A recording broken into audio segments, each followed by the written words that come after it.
ఆమంచర్లలో 30 ఎకరాలలో 7 కోట్ల రూపాయల వ్యయంతో భారత్ సింధూర్ ఎంఎస్ఎంఈ పార్క్ పూర్తి చేశారు. నెల్లూరు రూరల్ నియోజకవర్గ పరిధిలోని ఆమంచర్ల గ్రామంలో భారత్ సింధూర్ ఎంఎస్ఎంఈ పార్క్ను సందర్శించిన Nellore rural MLA Kotamreddy Sridhar Reddy, incharge mayor Roop Kumar Yadav మరియు టీడీపీ నాయకులు కోటంరెడ్డి గిరిధర్ రెడ్డి. నెల్లూరు రూరల్ ప్రజల ఆకాంక్ష, ముఖ్యమంత్రి చంద్రబాబు నాయుడు గారి ఆశీస్సులతో భారత్ సింధూర్ ఎంఎస్ఎంఈ పార్క్ పూర్తయింది. Rural MLA Kotamreddy Sridhar Reddy.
చిరకాల కళ, నా చిరకాల కోరిక నెల్లూరు రూరల్ నియోజకవర్గంలో ఒక మంచి ఇండస్ట్రియల్ పార్క్, ఎంఎస్ఎంఈ పార్క్ ఇవన్నీ ఉండాలా. తద్వారా యువతకి, నిరుద్యోగ యువతకి ఉద్యోగాలు రావాలా. ఆ పార్కు వల్ల ప్రత్యక్షంగా పరోక్షంగా ఎంతోమందికి మేలు జరగాల అన్న ఆకాంక్ష. గత 12 ఏళ్లుగా శాసనసభ్యుడిగా ఉన్న అనేక రకాల ప్రయత్నాలు చేశా. ఎట్టకేలకి నా కళ ఈనాడు పూర్తిగా సాకారం కాలేదు, కానీ కొంచెం కొంచెంగా సాకారం అవుతుంది.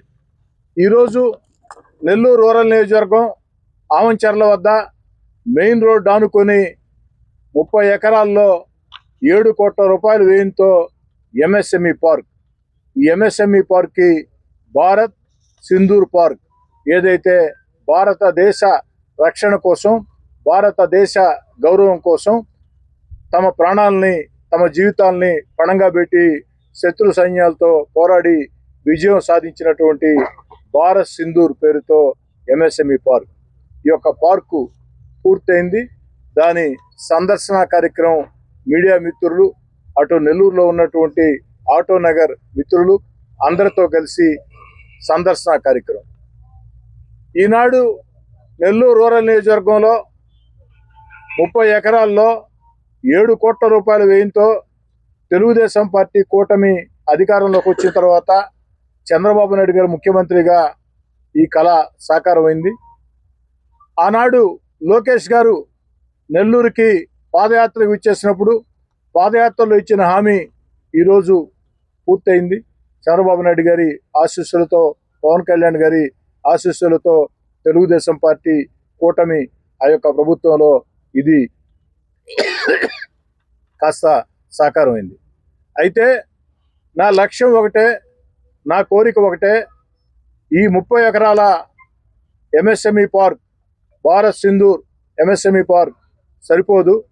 కనీసం నెల్లూరు రూరల్ నియోజకవర్గంలో నిరుద్యోగ యువతకి ఉద్యోగాల కల్పనకి, ప్రత్యక్షంగా పరోక్షంగా ఎంతోమందికి మేలు చేసేదానికి ఈ ప్రాంతంలో 500 ఎకరాల్లో, అక్షరాల 500 ఎకరాల్లో ఆ యొక్క పార్కుని నిర్మాణం చేయాలి. ఇది నా ఆకాంక్ష. అయితే ఎప్పుడో ఈ కళ సాకారం కావాల్సింది. ఆనాడు వైఎస్ఆర్ కాంగ్రెస్ పార్టీ ప్రభుత్వంలో నేనున్నప్పుడు నెత్తి నోరు బాదుకున్న, అరిసి గీపెట్టిన, గొంతు అరిగిపోయింది, కానీ ఆ యొక్క కళ సాకారం కాలేదు. ఎట్టకేలకి ఈనాడు 30 ఎకరాల్లో సాకారం అయింది. ఇది ఆనాడు చేయమని ఆనాటి వైఎస్ఆర్ కాంగ్రెస్ పార్టీ ప్రభుత్వంలో చేయమని ఏ విధంగా ఎన్నిసార్లు ఆనాటి ముఖ్యమంత్రి గారి చుట్టూ, ఆనాటి మంత్రుల చుట్టూ తిరిగానో మీ అందరికి కూడా తెలుసు. అధికారంగా దూరంగా జరిగిన దీనికోసం చేసినటువంటి పోరాటాలు కూడా మీ అందరికి కూడా తెలుసు. నెల్లూరు రూరల్ నియోజకవర్గంలో 30 ఎకరాల్లో 7 కోట్ల రూపాయల వ్యయంతో ఈ యొక్క భారత్ సింధూర్ ఎంఎస్ఎంఈ పార్క్ని ఏర్పాటు చేసేదానికి అన్ని రకాల ఆశీస్సులు అందించినటువంటి ముఖ్యమంత్రి చంద్రబాబు నాయుడు గారికి, ఉప ముఖ్యమంత్రి పవన్ కళ్యాణ్ గారికి, యువనేత నారా లోకేష్ గారికి అందరికీ పేరు పేరున ప్రత్యేకంగా ధన్యవాదాలు తెలియజేస్తూ, జిల్లా కలెక్టర్ గారికి నేను మనవి చేసేది ఒకటే. ఈ ప్రాంతంలో 500 ఎకరాల భూమి ఉంది. కానీ అటవీ శాఖ, రెవెన్యూ శాఖ మధ్య విభేదాలతో ఆ భూమి నిరుపయోగంగా ఉంది.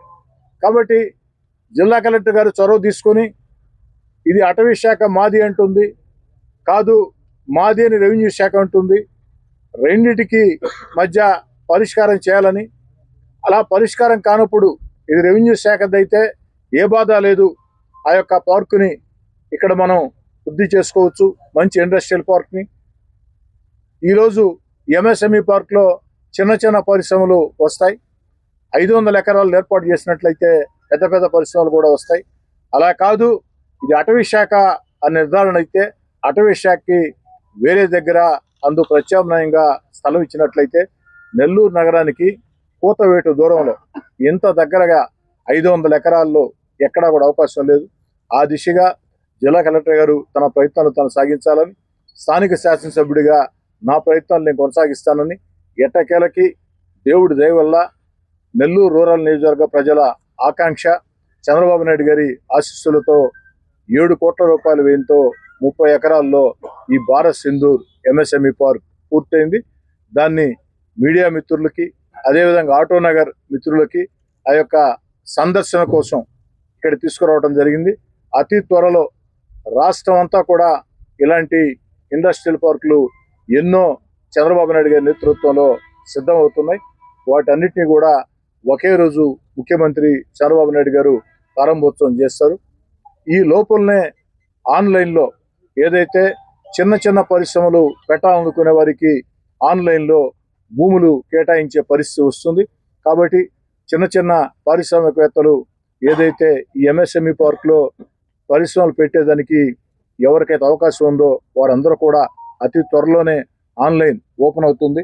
ఆన్లైన్ ఓపెన్ అయిన వెంటనే మీరు ఆన్లైన్లో అప్లై చేసుకోవాలని, ఎక్కడా కూడా పారదర్శకంగా ఎవరైతే ఆన్లైన్లో అప్లై చేసుకున్నారో వారికి మాత్రమే ఆ యొక్క స్థలాలు కేటాయించే విధంగా నిష్పక్షపాతంగా స్థానిక ఎమ్మెల్యేగా అన్ని చర్యలు తీసుకుంటారని చెప్పని కూడా తెలియజేస్తూ, ఈనాటి కార్యక్రమంలో నాతో పాటు పాల్గొనేదానికి ఇక్కడ విచ్చేసినటువంటి నగర మేయర్ రూప్కుమార్ యాదవ్ గారికి, అదేవిధంగా తెలుగుదేశం, జనసేన, బీజేపీ నాయకులకి, నెల్లూరు రూరల్ మండల ప్రజా పరిషత్ అధ్యక్షుడు విజయ్ కుమార్ యాదవ్ గారికి, సర్పంచ్ గారికి, ఎంపీటీసీ గారికి, పెద్ద ఎత్తున తరలి వచ్చినటువంటి ఆటోనగర్ మిత్రులకి అందరికి కూడా ధన్యవాదాలు తెలియజేస్తూ, మీడియా మిత్రులకు కూడా మనవి చేస్తూ ఉన్నా, దీనిని ప్రెస్ మీటే కాకుండా ఏ రకమైనటువంటి వస్తువులతో ఇది సిద్ధమైందో వాటన్నిటిని కూడా విజువల్స్ రూపంలో ఈ ప్రపంచానికి చూపించినట్లయితే తెలియని వాళ్ళు కూడా ఇక్కడికి వచ్చి దాన్ని సద్వినియోగం చేసుకునే అవకాశం ఉంటుంది.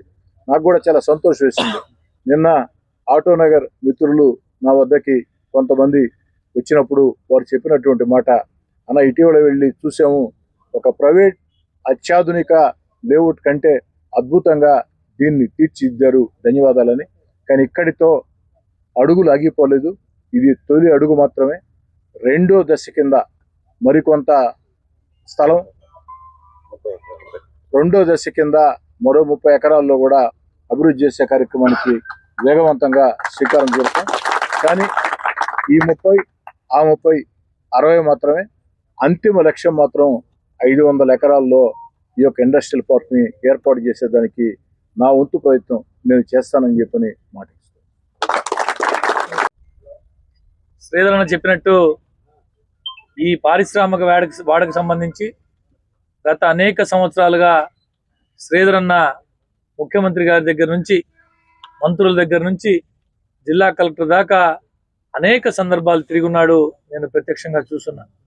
ఎట్టకేలకి కూటమి ప్రభుత్వం అధికారంలోకి వచ్చిన తర్వాత శ్రీధర్ అన్న చెప్పినట్టు ముఖ్యమంత్రి గౌరవనీయ చంద్రబాబు నాయుడు గారి ఆశీస్సులతో, యువనేత నారా లోకేష్ గారి ఆశీస్సులతో ఏదైతే పాదయాత్రలో, యువగళం పాదయాత్రలో లోకేష్ బాబు గారు మాటిచ్చిన దాని ప్రకారం ఈరోజు పూర్తి స్థాయిలో పూర్తి చేసి మనందరి సందర్శనార్థం ఇక్కడికి తీసుకొచ్చారో నిజంగా ఈ సందర్భంగా శ్రీధర్ అన్నకి ధన్యవాదాలు తెలుపుకుంటూ, దీని వెనక అంతా తానై నడిపించినటువంటి గిరన్న, అటు మంత్రి గారి దగ్గర నుంచి ఏపీఐసి చైర్మన్ రామరాజు గారి దాకా ఎన్నోసార్లు వెంటపడి దీన్ని ఫాలోఅప్ చేసి ఈ స్థాయికి తీసుకొచ్చేదానికి ప్రయత్నం మొత్తం శ్రీధర్ అన్నదైతే, ఆచరణ అమలుపరిచింది మొత్తం గిరన్న. ఈ సందర్భంగా అటు శ్రీధర్ అన్నని, గిరన్ని మనస్ఫూర్తిగా అభినందిస్తూ, మొదటి దశ మాత్రమే పూర్తయింది. శ్రీధర్ అన్న చెప్పినట్టు రెండో దశ, తర్వాత అంతిమ దశ కూడా పూర్తయ్యేదానికి శ్రీధర్ అన్న, గిరన్న నాయకత్వంలో బ్రహ్మాండంగా పూర్తవుతుందని చెప్పి ఆకాంక్షిస్తూ సెలవు తీసుకుంటాను. ఇక్కడ సుమారు 2016లో 562 ఎకరాల భూమికి భూసేకరణ చేయని నిమిత్తం ఏపీఐసి శాఖ వారు, రెవెన్యూ శాఖ వారు ప్రయత్నం ప్రారంభించారు. 2018కి సుమారు భూసేకరణ 480 ఎకరాల వరకు పూర్తయింది. పార్క్ ఏర్పాటు చేసే సందర్భంలో ఫారెస్ట్ శాఖ వారు అభ్యంతరం వ్యక్తపరచడం, తదుపరి పారిశ్రామిక అడుగులు ఆగిపోయినాయి. గత 1 ఇయర్గా ఇక్కడ పారిశ్రామిక పార్క్ ఏర్పాటు చేయాలని గౌరవ ఎమ్మెల్యే గారు చేసిన ప్రయత్నము ఈరోజు మనందరికీ గోచరిస్తుంది. గౌరవ ఎమ్మెల్యే గారు చెప్పినట్లు రెండో ఫేజ్లో కూడాను ఇది త్వరలోనే ఓపెనింగ్ అవగానే రెండో ఫేజ్లో కూడా పార్క్ వర్క్ ప్రారంభించడానికి ఏపీఐసి తరఫున ఆల్రెడీ ప్రతిపాదనలు పంపించబడినవి. త్వరలోనే వాటికి ఆమోదం రాగానే మరలా ఆ పనులు కూడా ప్రారంభిస్తామని తెలియజేస్తున్నాం. అదేవిధంగా జిల్లా కలెక్టర్ గారి ఆధ్వర్యంలో గౌరవ ఎమ్మెల్యే గారి సూచనల మేరకు ఫారెస్ట్ శాఖ, రెవెన్యూ శాఖ, ఏపీఐసి వారి మధ్య గత 15 రోజుల క్రితం ఒక సమావేశం ఏర్పాటు చేశారు గౌరవ కలెక్టర్ గారు. ఈ సమస్యను వీలైనంత వేగంగా పరిష్కరించడానికి పరిష్కార మార్గాలు వెతుకుతున్నారు. అందులో భాగంగా గౌరవ ఎమ్మెల్యే గారు చెప్పినట్లు ఫారెస్ట్ శాఖకి ప్రత్యామ్నాయ భూమి ఇవ్వడానికి చర్యలు ప్రారంభించడం జరిగింది. ప్రత్యామ్నాయ భూమి దొరకగానే ఫారెస్ట్ శాఖ వారిని ఒప్పించి ఈ భూమిని కూడా పారిశ్రామిక అభివృద్ధికి తీసుకోవడానికి తగు ప్రతిపాదనలు తయారు చేయడం జరుగుతుంది. కాబట్టి ఈ ప్రాంతం అంతా కూడా భవిష్యత్తులో గౌరవ ఎమ్మెల్యే గారు, గౌరవ ముఖ్యమంత్రి గారి ఆశయాలకు అనుగుణంగా పారిశ్రామికంగా అభివృద్ధి చెందుతుందని ఆశిస్తున్నాను. ధన్యవాదములు.